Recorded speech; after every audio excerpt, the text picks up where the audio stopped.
Բարսաշնոր Սրբազան հայր, հոգեշնոր դեր Մեսրոպ, սիրելի սարգավակ եղբայրներ եւ սիրելի հավատացյալներ. The topic of this presentation this evening will be mothers as primary caregivers. Up until the first half of the last century, there was a clear-cut distinction of the roles of spouses. The father was called the bread earner and mothers homemakers. But when mothers started to work, that clear-cut distinction was somehow gone. And although mothers became providers along with the fathers, on top of that, they remained as the primary caregivers for their children. There are some exceptions, but in general, and especially in our Armenian community, mothers are the caregivers. We call them caregivers because of the emotional bond involved in nurturing a child. We don't call them caregivers because children are physically unable to take care of themselves, but the comforting and the emotional connection that mothers provide, they actually nurture a child. This is not just a theory. This has been proved through various scientific experiments. One of them is the most interesting. I will try to present not only the findings of this experiment, but actually the method, how this experiment was carried. The psychologist who executed this experiment is called Harry Harlow. And some of you could be familiar with the experiment that he had. This took place in the 50s. And Harlow was affiliated with the University of Wisconsin, and he carried an experiment in the lab. He showed that mother love was emotional and not physiological. The experiment was this. Rhesus monkeys were separated as soon as they were born and were kept in cages. Naturally, these monkeys needed to be fed. There were surrogate mothers, two types of mothers. Now, when I say mothers, please try to understand we're talking about metallic structures. One metallic structure had a system, a nipple, where the monkey could go and drink the milk. The other metallic structure had the nipple, but also had a soft fabric covering the metallic structure. And the monkeys had the choice to go wherever they wanted to go. The monkeys would go to drink the milk from the structure that had no fabric, but they would come and cuddle themselves with the structure that had that soft fabric. So, փորձեցեք երևակայել ասխեղճ գաբիկները մեդաղյա երկու գառույց կան եւ մեկունքով գերտան գատ խմելու, որովհետեւ ֆիզիկական գարիք ունին, եւ մյուսինքով գերտան որպեսզի կոհացնեն իրենց կուրկուրանքի գարիկը. And the experiment did not stop here. Now, I'm sure most of you will think that in this experiment there was animal torturing, but remember, this was done in the 50s. And probably they were not concerned the way that we are concerned today. The psychologist would try to scare the monkeys by creating noises and drum beats. The monkeys who were around the structure with the fabric, they would go and try to find some sort of support in that surrogate mother that they had. So what our friend tried to prove in this experiment was that infant love was no simple response to satisfaction of physiological needs. Attachment was not primarily about hunger or thirst. It could not be reduced to nursing. As փորձի մեջ հոգեբանները տեսան, որ ոչ թե որովհետև անպայման as բզդիկ գաբիկները անոթի էին եւ ծարավ էին եւ անոր համար էր որ իրենք գերտային այդ մեդաղը իրենց մայրերունքով, բայց որովհետև կուրկուրանք պետք ունեին։ Եվ հետևաբար իրենք կփորձեին այդ կուրկուրանքը գտնել այդ գերբասի մեջ, որ իրենց մտքին մեծ ծավալ մանիգա հիշեցում մներ իրենց բնաստի մեջ հավանաբար իրենց մայրիկներուն։ Garjas Assad's experiment is tidek. If you search this on YouTube, you will find it. So, mother care is essential in developing attachment. Says me shader habanapar l'sadzek asmasin attachment theory. When a child's mother is near, the child looks at her, smiles at her, babbles to her, crawls after her. When she leaves, he cries.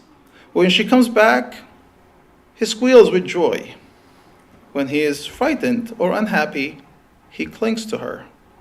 He or she has formed his first attachment to another person. So attachment obviously is very important because it is a reciprocal, enduring emotional tie between an infant and the caregiver, each of whom contributes to the quality of the relationship. There are 4 types of attachments. Անոնք որոնք զավակներ եւ թորնիկներ ունին, հիմա պիտի գիտնան թե այս 4 տեսակ attachment-ներում մասին, որ արագ ցավով պիտի անդրադառնամ ինչ են. The first type of attachment is called secure attachment. Babies with secure attachment cry when the mother leaves and greet her happily when she returns. The second type is called avoidant attachment. Babies with avoidant attachment rarely cry when the mother leaves, but avoid her on her return. They tend to be angry and do not reach out in time of need. They dislike being held, but dislike being put down even more. This was the second type of attachment. The third type is called ambivalent or resistant attachment. Babies with ambivalent or resistant attachment become anxious even before the mother leaves and are very upset when she goes out. When she returns, they show their ambivalence by seeking contact with her while at the same time resisting it by kicking and screaming. Resistant babies do little exploration and are hard to comfort. And the fourth type are the babies with disorganized attachment. I think I'm getting too scientific here, but what I'm trying to say is that mothers and the way that they react with their children in the first months, the first days, is very important because they're not only helping their children to grow up, but basically little children view the world the way that their mothers or primary caregivers teach them to view the world. If they are securely attached to their mothers, the whole world is secure for them. If the attachment that they have is not a good type of attachment, the whole world is an unsecure place for them. And if we go back to the example of the monkeys, these monkeys were never able to have a regular life like the other monkeys who were raised by their natural mothers. So this experiment shows us that time cannot heal everything. Now let's leave the scientific and the research material and let's come to reality to see that attachment and the way that children are brought up has a long-lasting effect. And the mental health of the mother and the father are very important in creating a healthy environment for their children. I'm sure most of us remember what happened on December 14th of last year.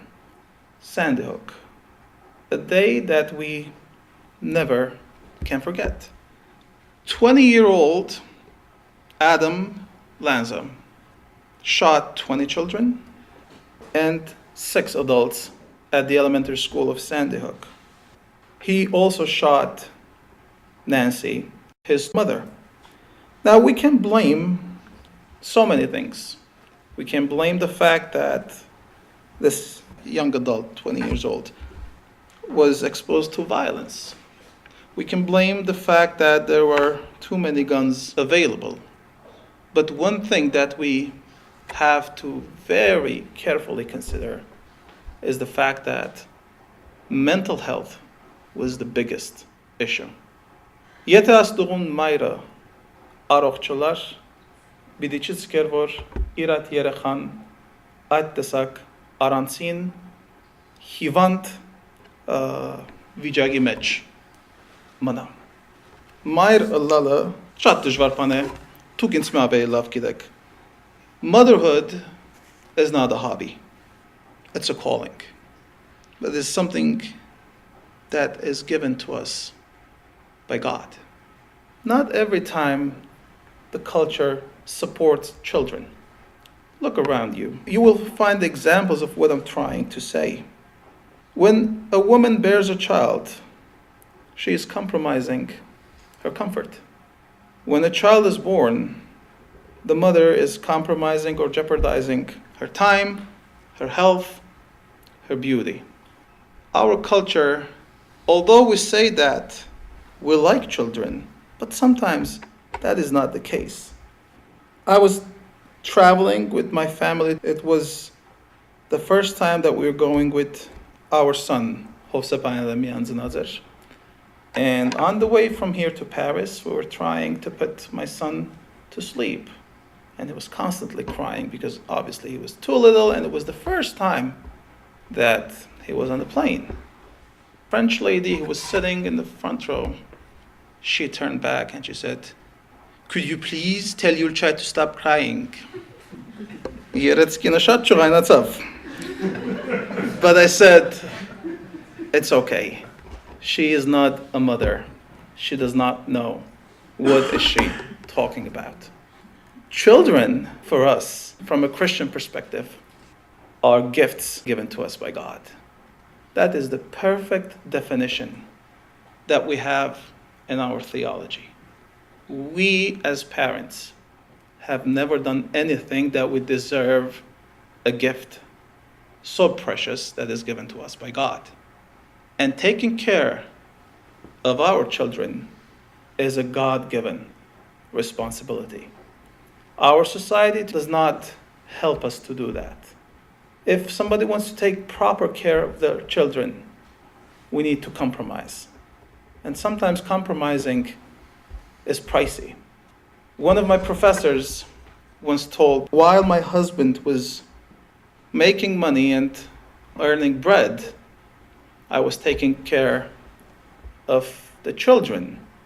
He was building up his career, and I was getting a big fat zero on my paycheck.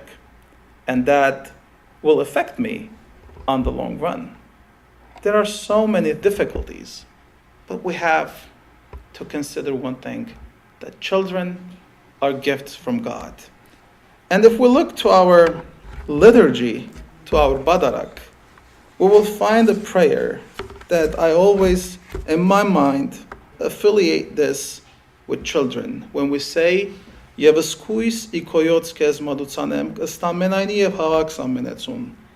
we offer to you your own, of your own, on behalf of all and for all. Therefore, mothers, as primary caregivers, have the responsibility of receiving the gift that is given to them by God, perfecting that gift, and giving that gift back to God for the sake of our faith and for the betterment of the society that we live in. One day, a young child of 4 years saw that his mother was carrying his 2 younger sisters and trying to walk. And he turned back and he told his mom, "Ma, your hands are full." And the mother stopped and realized that in fact her hands were full. She paused and she said, "Yes, my son, my hands are full, but they are full with good things." To Աստված օրհնե բոլոր մայրերը։